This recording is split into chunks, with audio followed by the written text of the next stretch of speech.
We're going to start our program. So I'd like to introduce our keynote speaker. It's Dr. Marie Wilson.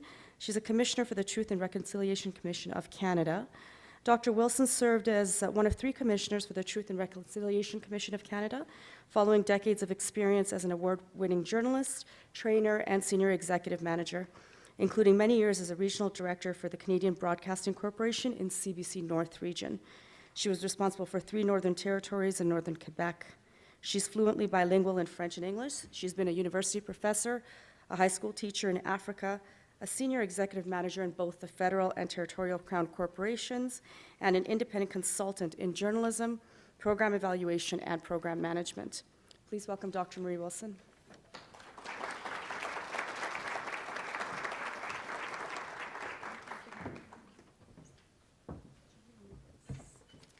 No, it's fine. It's all right. Close it. It's fine. I'm going to use it.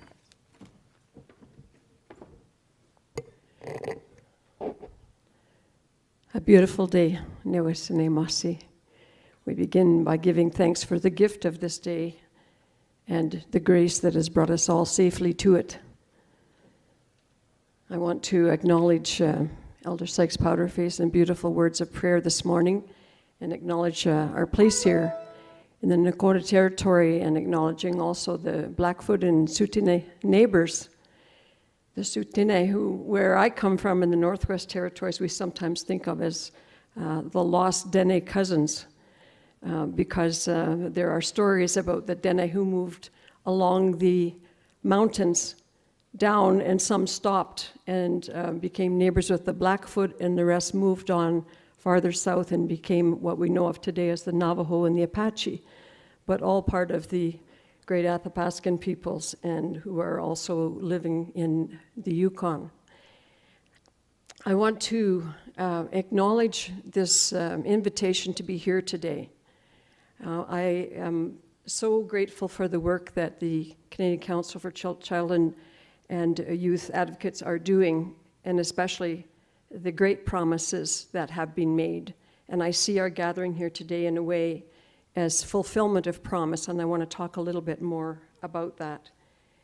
But I want to reference as well last evening, and not just because it was pleasant, as it was, not because the music was amazing, as it was, but because one of the things I was attuned to, and perhaps many of you were as well, is that Daya introduced herself in the telling of the stories of her mother and the songs that she offered as being an intergenerational residential school survivor. That is such a present part of the community and the populations that we live in and that you work in. And so I also want to acknowledge and ask about any residential school survivors who may be with us today. And if there are, if you would be willing to allow yourself to be identified, and Elder Sykes is one. Are there also others who would acknowledge themselves as intergenerational survivors? And a very important but small membership here. And I say that because I think one of the things we need to do, train ourselves to do increasingly, is to take stock of who is in our rooms with us and who may be missing from those rooms, and what specific and particular efforts do we need to make sure that the voices that are said to be at the heart of our work and at the focus of our advocacy are in fact in the rooms where we gather to talk about the challenges ahead. How many of you, if I may ask a last question, were able to be present for any of the gatherings, any of the work of the Truth and Reconciliation Commission while we were still active from 2009 to 2015? So quite a few more, but still many in the room. I would say still a majority who were not.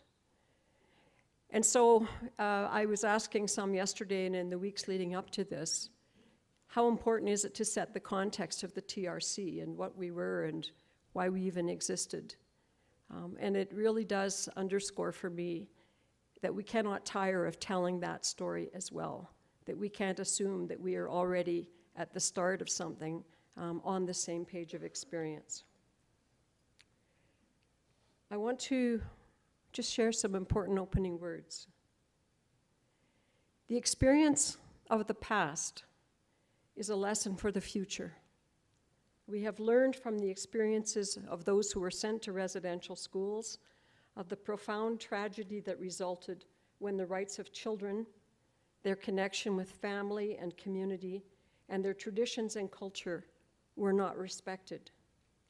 The federal government's residential school policy of forcibly removing all children from home as young as 4 years old until they were adolescents, or in some cases, never returned home, left a tangible emptiness. It is a forced exodus that seems unthinkable today. We have listened and we now know the truth. We know Aboriginal peoples and all Canadians were changed by residential schools. We listen every day to the voices of Aboriginal children who suffer the intergenerational trauma of the residential school system. We hear their voices. Children have the right to be heard. Who said that?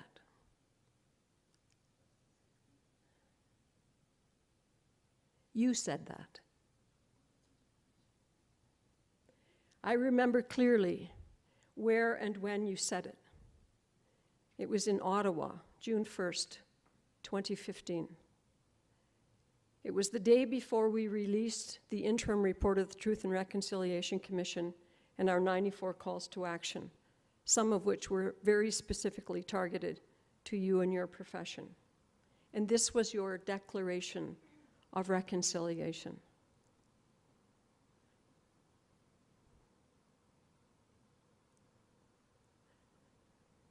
We are keenly aware of the profound, enduring impact of the residential school system on many Aboriginal children, youth, and their families. The journey to reconciliation includes the involvement of youth in defining their future. The Council is committed to continuing the work of reconciliation initiated by the TRC process. So we started it, and you promised to continue it. We will take action to ensure that the rights of Aboriginal children and youth are respected and continue to help elevate their voices. Our pledge is to ensure that the rights of Aboriginal children and youth are kept at the forefront of our advocacy work. I remember when I first heard those words from your association, your council. I remember thinking, we're involved in the same business. We're doing the same work. It's a strong, clear focus that the rights of Aboriginal children and youth will be at the forefront of your advocacy efforts, as they have been, as they were from the beginning, at the heart of the work of the Truth and Reconciliation Commission. Because though we talked about survivors being at the heart of our work, who were those survivors but Aboriginal children and youth? Many of them indeed stilted in their growing up to the emotional stage of still being, in many ways, by their own admission, children and youth, never having been able to grow emotionally beyond the traumas of their own childhoods. So those who grew up in the forced state-sponsored Indian residential schools of Canada, that's who was at the heart of our work. And it is absolutely right, I believe, that the children and youth, Aboriginal children and youth especially, be kept at the forefront of your advocacy work, because for more than 130 years, their voices were not at the forefront of anyone's efforts.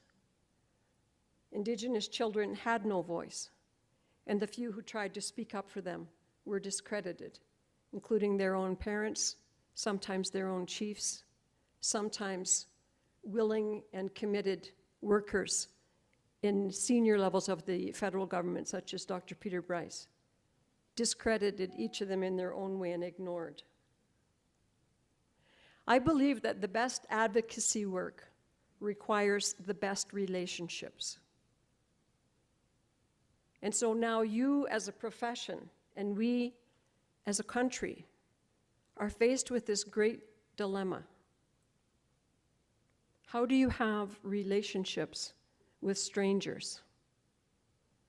How do you have relationships with people who are not yet in your rooms?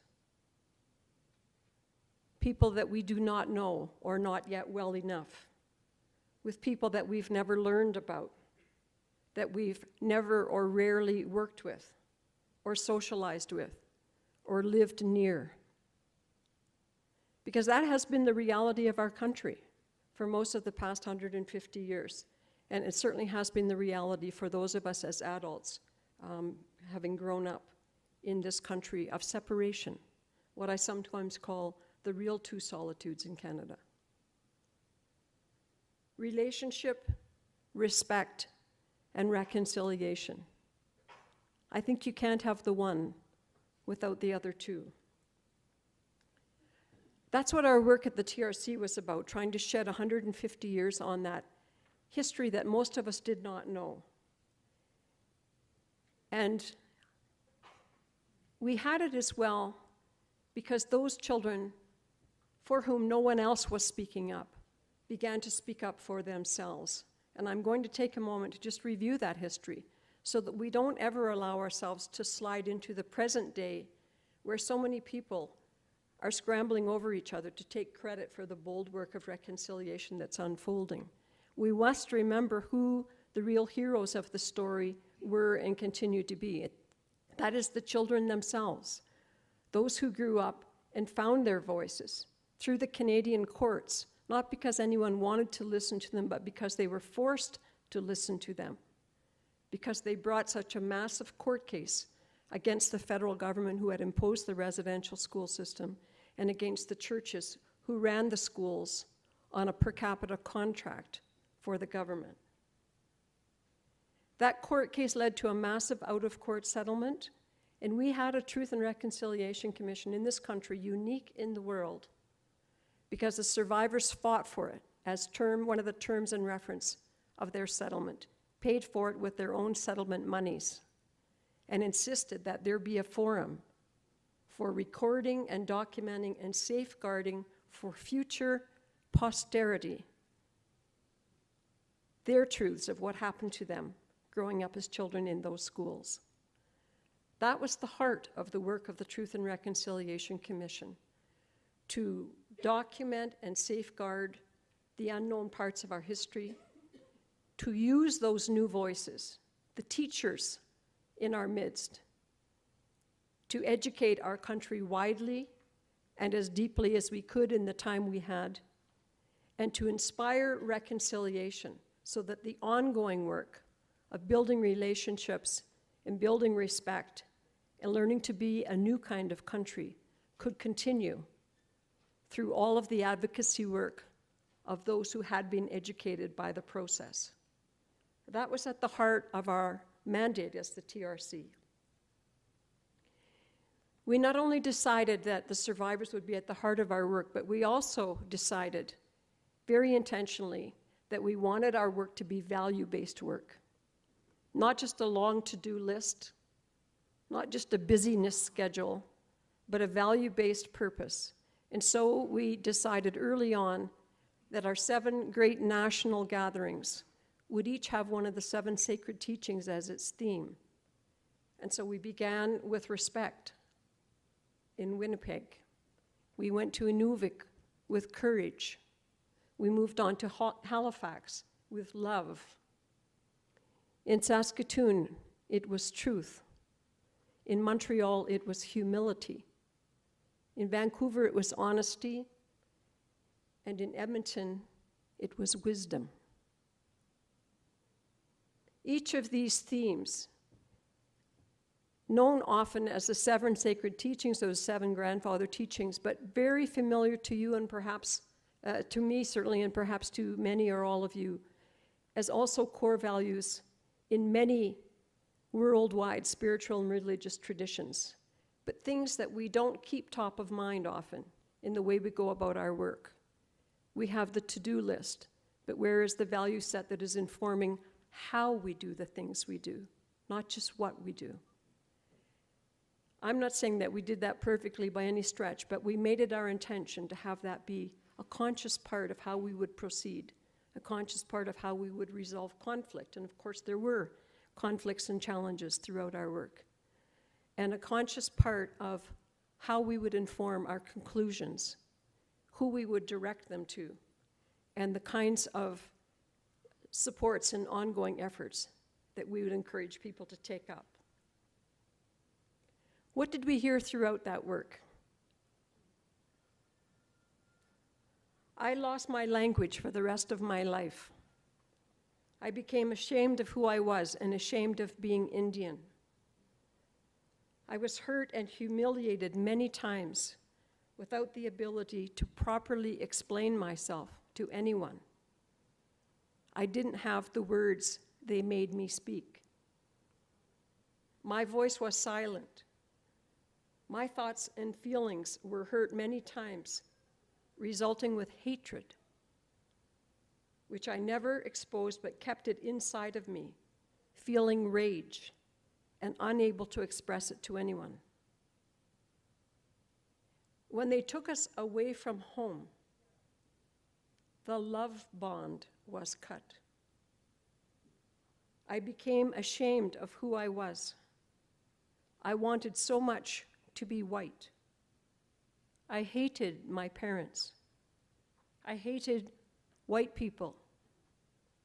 I hated everyone. I hated me. When I got out of that school, I didn't know who I was. I didn't know where I belonged. I couldn't speak the language. I couldn't hunt. I couldn't support my family. I couldn't fit into the white man's world either because I didn't get a good education. I was looked down on. I couldn't get a job. I medicated myself in booze and drugs. I tried AA. I tried treatment programs. I tried church. I tried talking to a counselor. I spent my whole life trying to find my way home. Nothing worked. Only when I found an elder and was invited into a sweat and began to learn some of the words and ceremonies of our people, only then did I start to heal. Today, I am beginning to like myself. Today, I am beginning to love myself. Today, I love me.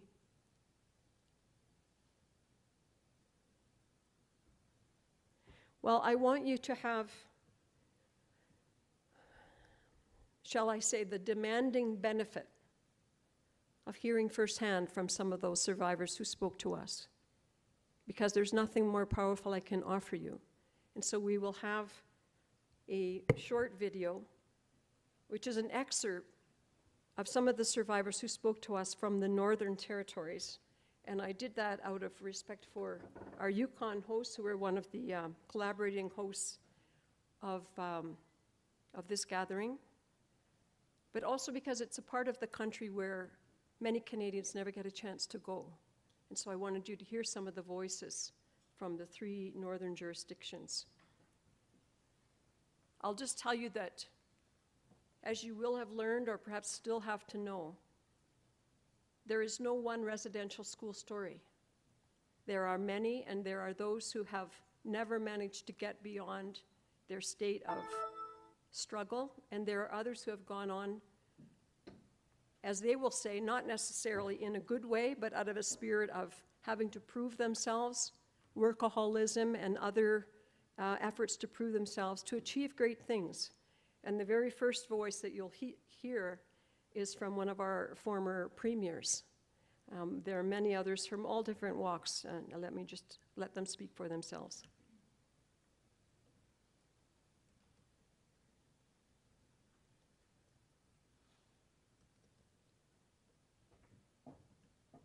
think I can do this.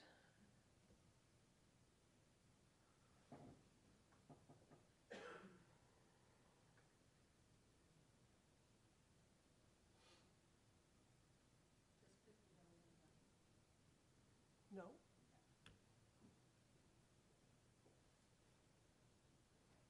Can you make it full screen? Pardon me.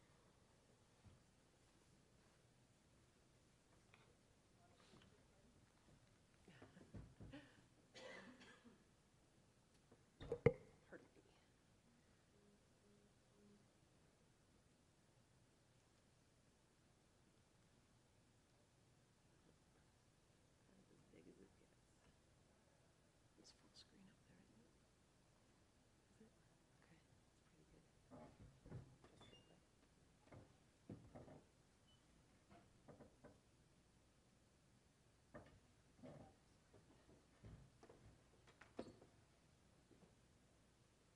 The Canadian government of the day wanted to kill the Indian and the child.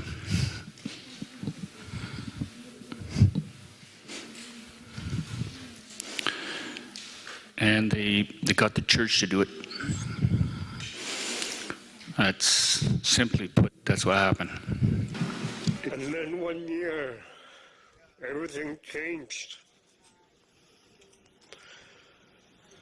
There was a plane that landed by the shore. And the governments were picking up kids. I looked back at my parents, I said, I don't want to go. I started crying, but I was grabbed by my arm and forced into the plane. When they closed the door, I was looking out the window. I could see my parents together.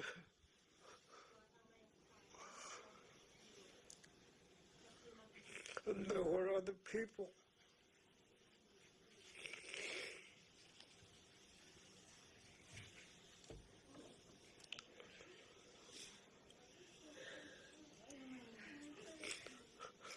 I want to go home.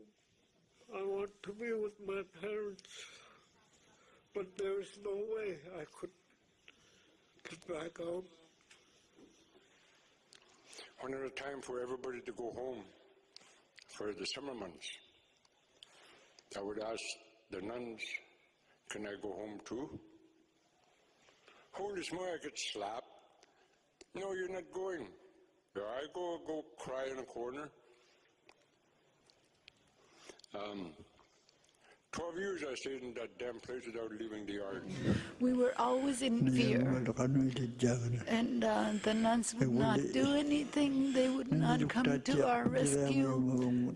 They had free reign to sexually violate us anywhere in the building.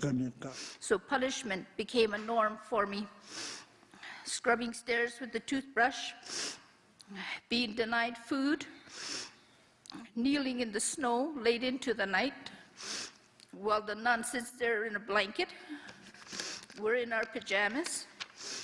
Hours of kneeling in the bitter cold. Being hit by a hand, strap, or a wooden ruler. You have to be perfect, and you know you're not perfect. You have to be perfect, but you know you're not perfect because you're told you're not perfect. You're told you're a second-class citizen and maybe a third-class citizen. Your language is no good. Your culture is the culture of the devil. And you know you're not perfect, but you got to act like you're perfect. Because if you didn't, you got the physical abuse. Many times I wondered, couldn't they have done it differently? With kindness instead of treating us like, I would have to say, cattle. There was no kindness, no gentleness. We were away from our parents. and nobody comforted us. What they've done to me in the past is done, and I can deal with it. I can leave it behind and move forward. Now I have my wife and my children to support me. And today is I think by talking to you today to tell my story,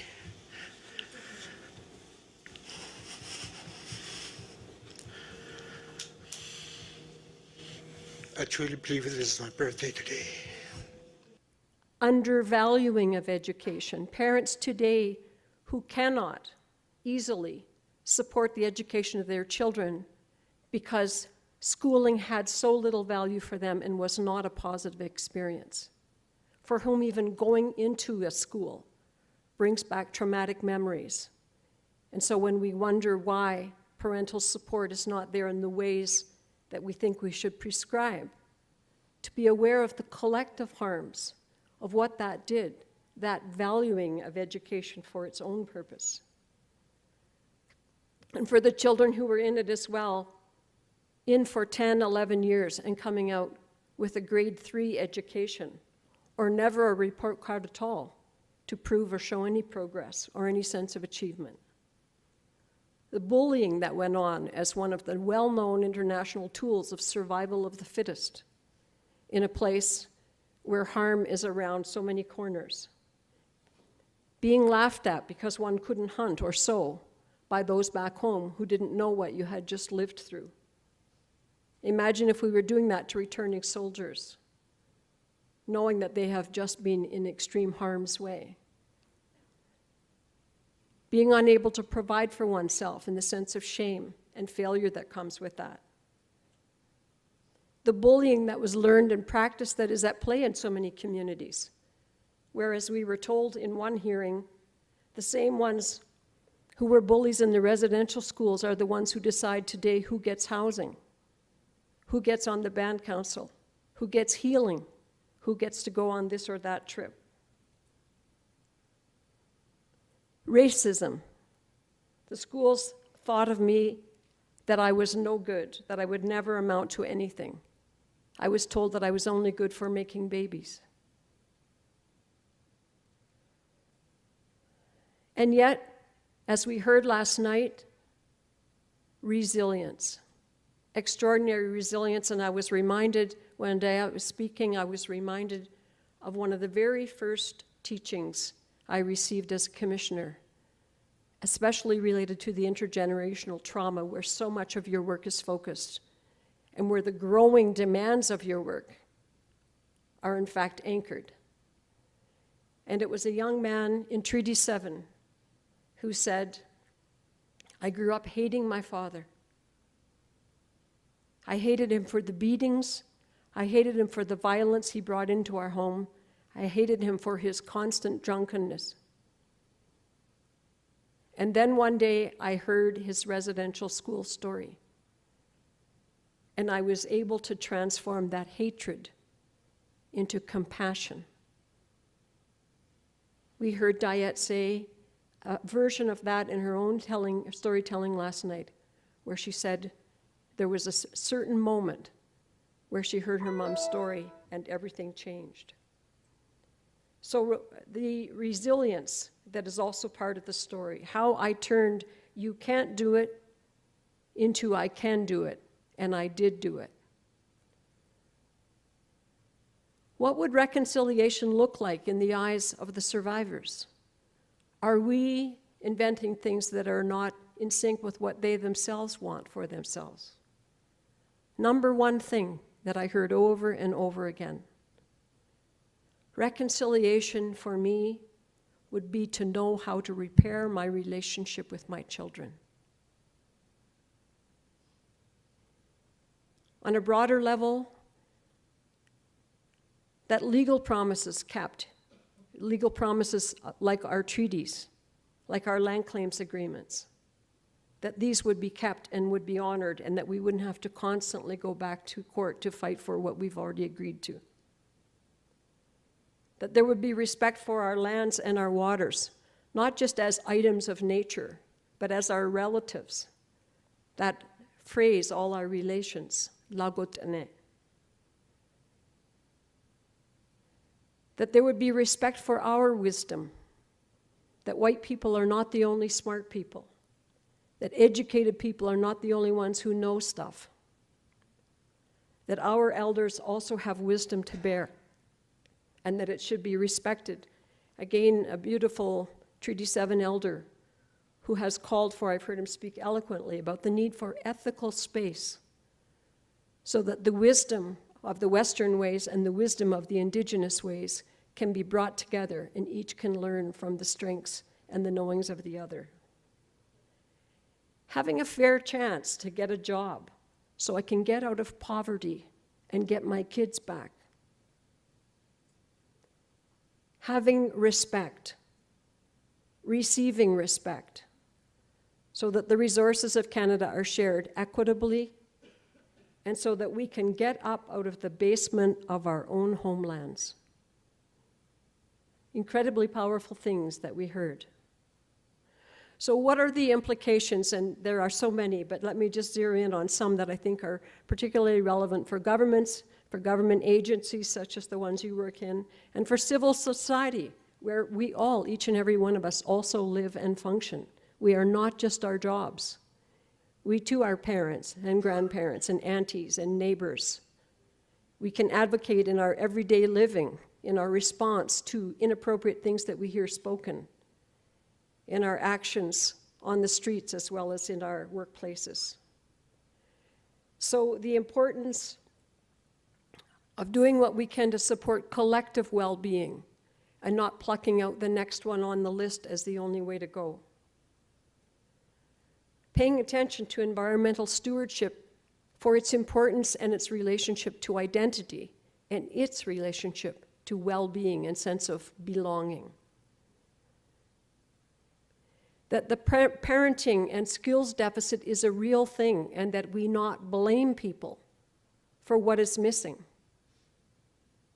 There's a wonderful phrase that I learned years ago, and many of you may know it, but in healing and wellness and fellowship circles that says, what you live with, you learn. What you learn, you practice. What you practice, you become. How do we make sure that what is being learned are things of value, and how do we stop judging those things that have been learned? Because if you learn violence, if you learn anger, if you learn, as our beautiful man in the video said, today is a birthday for me. So many went their entire childhoods never having a birthday celebrated, never having an individualized reflection that their little life and the advancing of their years mattered to anyone. And so how do we start to invest in those things of rich parenting and beautiful parenting that are not based on income and wealth, where poverty is not labeled as negligence, as if they are synonyms when they are not. So many children came to us and said they never once felt hungry until they went to residential school. They were never once cold until they went to residential school. They never once realized that the world saw them as poor until they went to residential school and such negative things were said about their parents and their communities. And so how do we get the judgment out of the way and provide the loving support and kindness that is necessary, not only for the children, but for their home communities and the context in which I assure you they would really rather be living. Well, many have talked about the conclusions of the TRC, and I know we started a bit late, so I want to wrap up fairly quickly to get us back on a timeline. But the calls to action are not the only thing that we concluded. And I say often that it isn't just about what we do, it is also about how we do it. This week offered a wonderful contextual reminder of that, because we also concluded with 10 principles for ongoing reconciliation. And the very first of these was that the UN Declaration on the Rights of Indigenous Peoples should serve as a framework for reconciliation.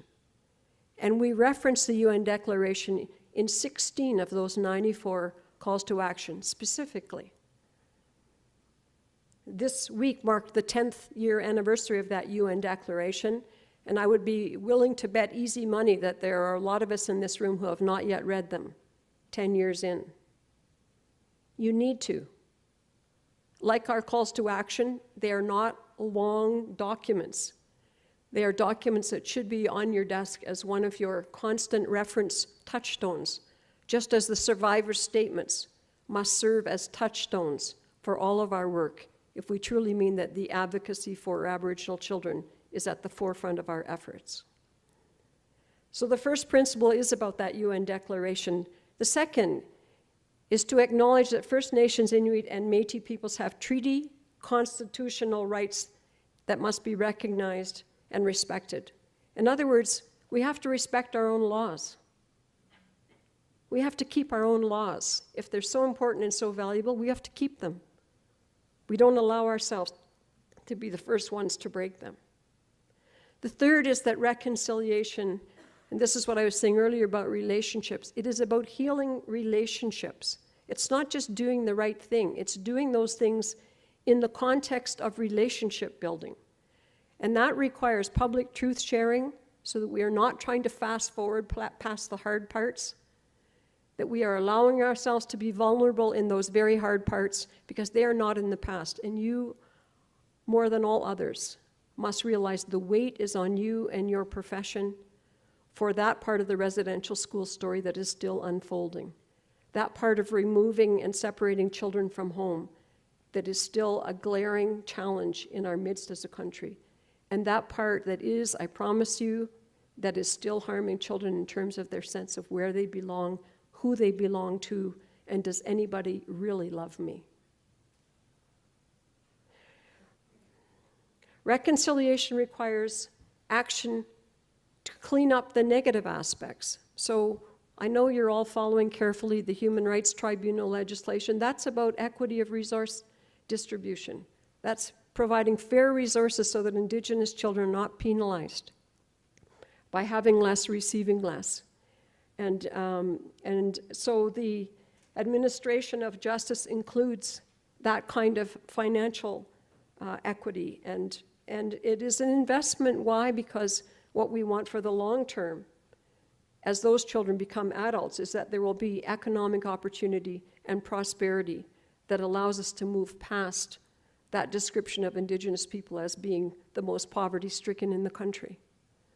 Because you all know where that leads in terms of the well-being and the future prospects for their children. Reconciliation has to create then a more equitable society, closing those gaps in social health and economic outcomes. The sixth, and this is one that some of us have been slow to learn because we certainly weren't taught it. All Canadians are treaty peoples. We've acted as if only Indigenous people are treaty peoples. But as with marriage, it takes two to get married. It takes two to treaty. We are in relationship, bound by law and constitution. And most of us have not known the first thing about that. And we are mutually responsible, whether anyone has told us or not, for the positive fulfillment of those treaties. The seventh is that the perspectives of Aboriginal elders and knowledge keepers regarding the concepts and practices of reconciliation, and as guides and participants, they are vital to long-term reconciliation. And they are not a kind of checklist must-do at the beginning of a meeting. It's important that we have that presence and that participation. Cultural revitalization and the integration of Indigenous knowledge systems, oral histories, laws, protocols, and connection to land are essential. And I do see a lot of efforts being made on that. We're at the beginnings, but I do see it everywhere in the country. People are trying to learn, trying to describe, trying to pronounce, trying to reclaim names, trying to replace names. But we must make sure that we don't stay at the surface level of that and check it off in the box and say, let's move on. Reconciliation requires political will, and I know that you're in a hard spot there. I mean, you are legislated by governments, but you are independent of government, most of you, I think, in your authorities. But that's kind of a sweet spot to be in. I will say our commission, unlike any other commission that was ever struck in this country, and most of them in the world, we were not a creation of government. We were ordered as an obligation by the courts as part of a settlement. And so we could rightly say to the federal government, you are not the boss of us. We could say, and we did, the survivors were the boss of us. And we tried to keep that to heart and to not lose that purpose. But it's very important when you have that semi-detached relationship that you be courageous in the levers that gives you to speak boldly and to not be beholden. Because not everyone can. Not everyone can because of the nature of their dependency for their next opportunity. And I don't want to overstate that because I'm not in your shoes. You know what your realities are. But I think sometimes we underestimate the power of mandate and the importance of its terms and conditions. We should be very familiar with what our own authorities are and what freedom that gives us, and attached to that freedom, what enormous responsibility and obligation it gives us to speak up and to speak loudly. And all I'll say from that is that in the experience of our commission, and don't think we weren't nervous about it, we had people on side with us. We didn't know if we would, but if you have a groundswell of people on side with you to the rightness of your principles, governments have to get in line at some point or another, because after all, we are the government, aren't we? And we decide who they're going to be, perhaps more than they decide what you can do in your jobs. So it requires political will, but it also requires joint leadership. Joint leadership. So that means relationship building is also there. Trust building, accountability, transparency, and of course the investment of resources. Fight for what you don't have, and fight for the rightness of it, and fight for it not as a budget line item, but as an essential ingredient to real lives of real children. And reconciliation finally requires sustained public education, dialogue, and youth engagement. And that includes teaching ourselves in a remedial way, which is probably what's necessary for all of us, about the past and present contributions of Indigenous peoples to Canadian society. We all have heroes in our midst, wherever we live in Canada, because wherever we live, we are on someone's traditional homeland. Who are the heroes there? Do we know them? Can we come to know them? Can we learn their names, and can we hold them up? And can we, in fact, share them with some of the Indigenous children who may need to know that there are heroes in their realm also? So then to move quickly to the calls to action, and all I want to say about that, as I do as a broken record, is there are 94, and you have to read them. You must read them. And what you will find, if you haven't already discovered it, is the first 5 are smack in your plate. They're all about the children, and it's because we know this is not over. It's because where you live and where you work is the continuation of the legacy and where we have to get better. And I want to tell you, those 5, just to recap, I'm not going to read them, but they are all about reducing the number of children in care, and that includes monitoring and assessing our determinations around neglect. It means the allocation of monies, making sure that we are removing or fighting for the removal of any incentives for continuation of the status quo. And it means retraining or remedial training of those of you working in the field. Because I can assure you that when some of you went through systems of social work and the other disciplines that you would have studied to be in your field, residential schools and all of this history were not part of your curriculum. I know that without ever looking at your old textbooks, because that is the norm in our country. And so some of you have missed the opportunity for what is going on now, where schools are trying to do better and they are trying to build that in. So you need to get, and if that's not happening where you work, be that gadfly that advocates for it and that says we need to do that for ourselves. And this forum, I have to say, is a good contribution collectively in that way, so good for all of you. It also means paying attention when we talk about reducing the number of children in care, and I want you to know I've been doing an informal random questioning. Not all of you know how many children are in your care in your jurisdictions. At the very minimum, surely to God, we need to know that. And that's not a top shelf senior manager issue. You're all there for, if truly children are at the heart of your advocacy efforts, surely that is your core business, then surely everybody in your teams needs to know how many children, not numbers, little lives. How many little lives do we have in our midst, in our charge? Whatever that is. This week, probably tracking daily is not realistic. This month, I would think this year is a bit of a long stretch. I think you need to know more frequently than that. If you're serious about changing things from one year to the next, then you need to know more than from year to year. Sorry, I'm saying that poorly, but you know what I mean? Know who's with you. And know if you're getting better or worse. It's the basic principle of a report card. And even our children in school don't get a report card once a year. They get them regularly, and then there's an opportunity for a conversation about why the heck is that going on? Where is it working well? Where not so much? Where's Johnny doing well? Where not so much? Ask that of yourselves in your own work. Where are we doing well? Where not so much? What do we have to do better? Be rigorous and be demanding in your own report cards of your own efforts.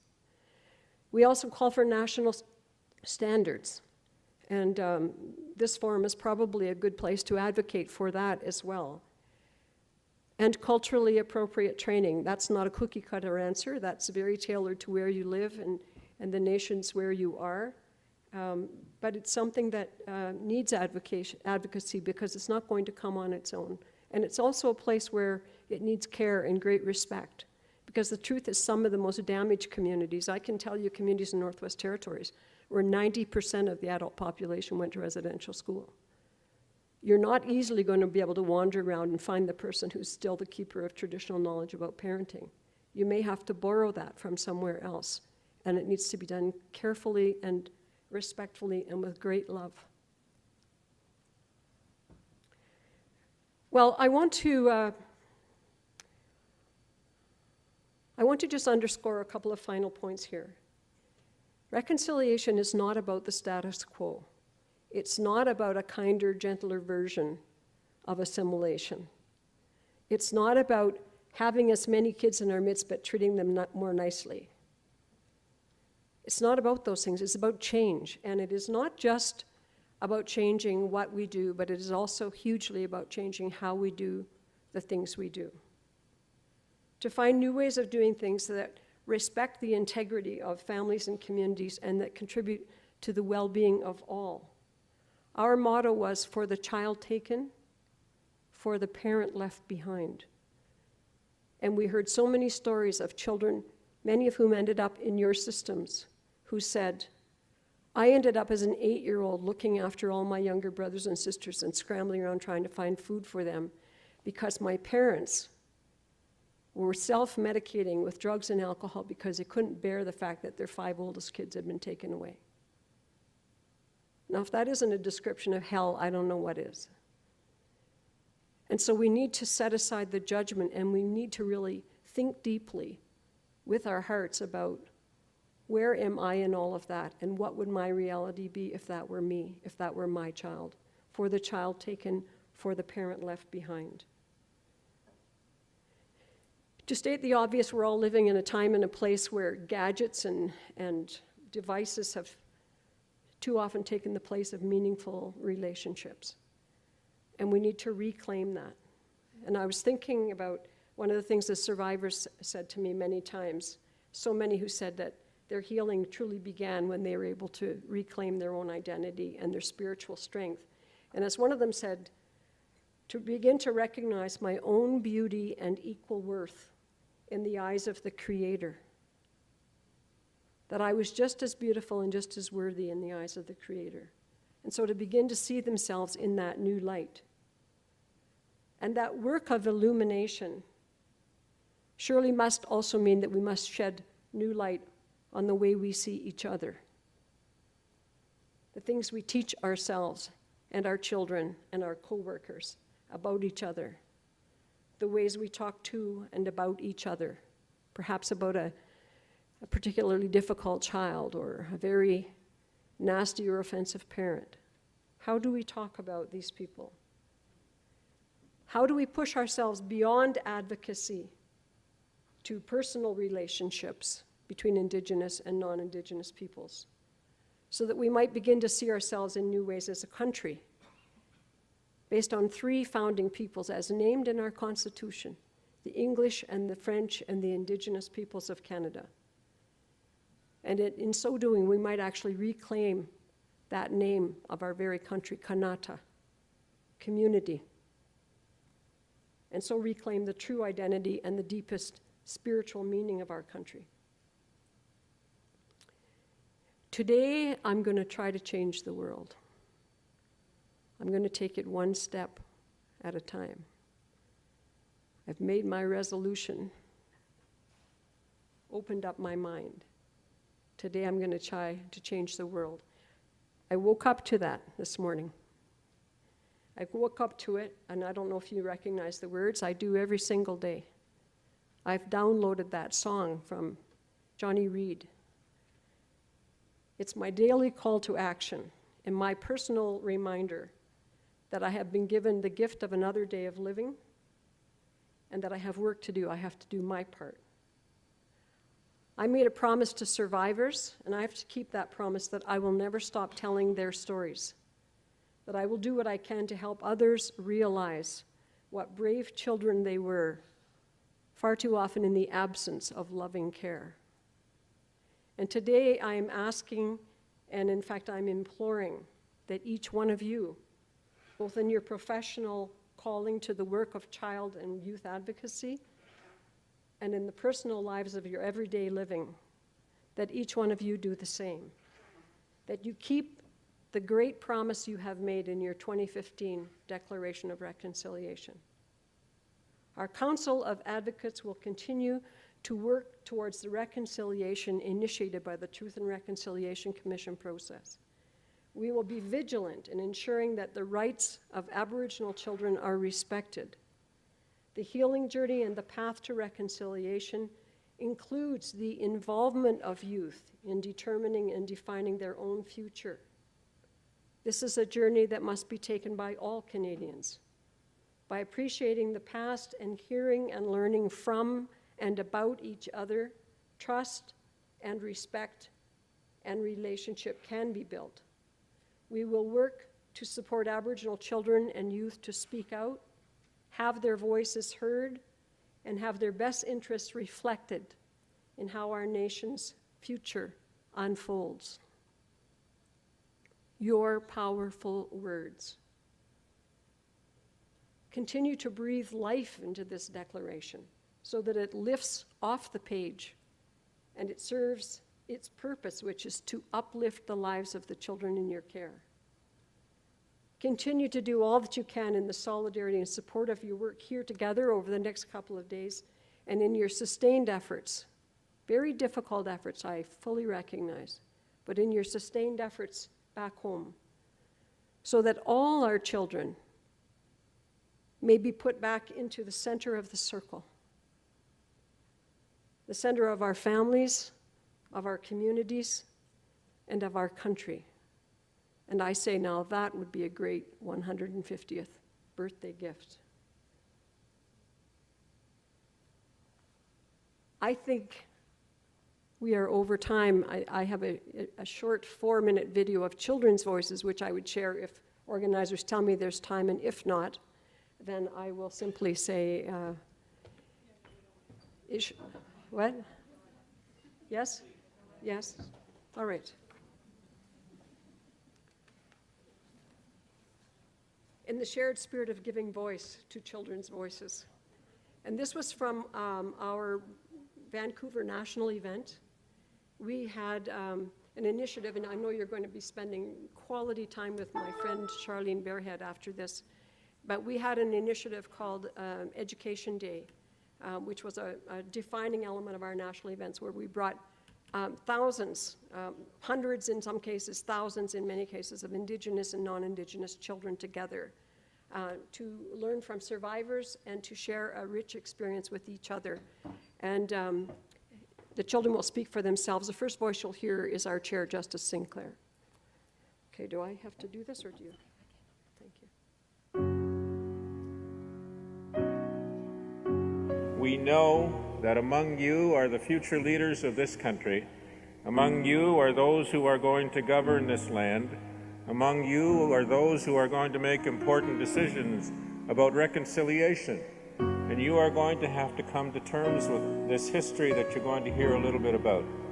And we know that's a difficult process, but it all starts with three things. You must watch, you must listen, and you must show respect. It's finally nice that we realize everything and we learn about it, what really happened. My grandparents, my mom, been through this residential stuff, so I just really wanted to know more about it. I've learned a lot, actually, considering that my grandma didn't tell me very much or anything. So I've learned what abuse they had to go through. I've learned when it started, how long it was for, when it ended. I've learned a lot. I want to learn about what happened to my dad when he was in residential school, and want to learn the healing process and what will help with it. It makes me feel kind of sad, for those kids, because they were it was torture. It's not fair. They just took them away from their homes and they just go to that school. I just didn't agree with that. It's just really wrong. It makes me upset when I think about it, because just knowing what my dad and his mom had to go through, it's really hard to deal with, I guess. I don't know. It bothers me a lot, and now I realize why my dad drank so much when I was a little kid, I guess. It'll kind of change the way I think about things, how it would affect someone's life and their kid's life for generations. That's one of the worst things that Canada did. I hope events like this just are able to bring closure to a lot of horrible things that happened, and I hope a lot of people now recognize that the crime happened and that we need to make amends for it. I'll never forget this day, because today is the first day they ever told us about residential schools, and if I ever see anyone that's Aboriginal, I'll ask them if they can speak their language, because I think speaking their language is a pretty cool thing. I like being around this. I like hearing the drums and seeing everybody else and learning about new nations and all these new languages I have not heard of yet. I think we should start a dance crew and start bringing back our culture, start speaking our language, and everyone should just treat each other equal. Our traditions carried on and passed down so that all our younger generations, and so that my baby knows what happened in the past to her ancestors, and so that she can just keep bringing our tradition forward and passing it on to her kids and their kids and everything. And I hope that something like this never happens again anywhere in the world, and the importance of letting people know is so that it doesn't happen again. And it's good for the younger generation to know that, so that we all treat each other as equal.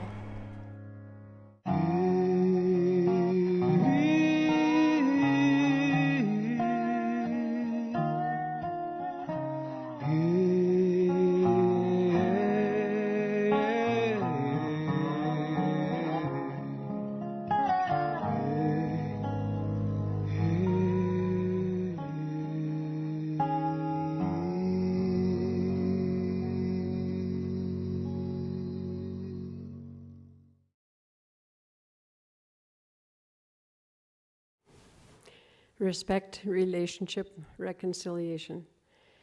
So I will just end with saying a final thank you. And I want to acknowledge here Irwin Elwin, because long before that declaration was uttered, over the course of 2 or 3 years, we had a chance through the commission to meet with Irwin and to work with him.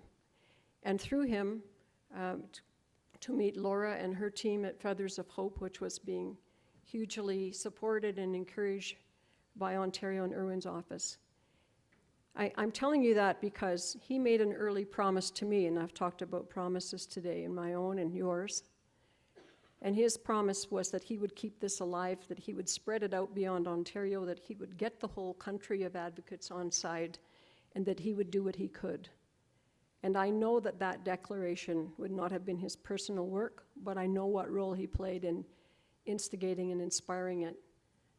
I know because I was there before it became more than a gleam in someone's eye. And we shouldn't lose sight of the good work that is being done and all that you already have done, and know that you have that strong touchstone to go forward from. So I wish you courage, as we've seen from the survivors, and stamina and determination, as we've seen from all those who were so brave and so resilient. And I want to say, Ishnish, Miigwech, Hai, Kunashis, Klekwo, Osiam, Kukshem, Miigwech, Welalio, Nakumik Marialuk, Koyanami. Merci beaucoup. Thank you very much.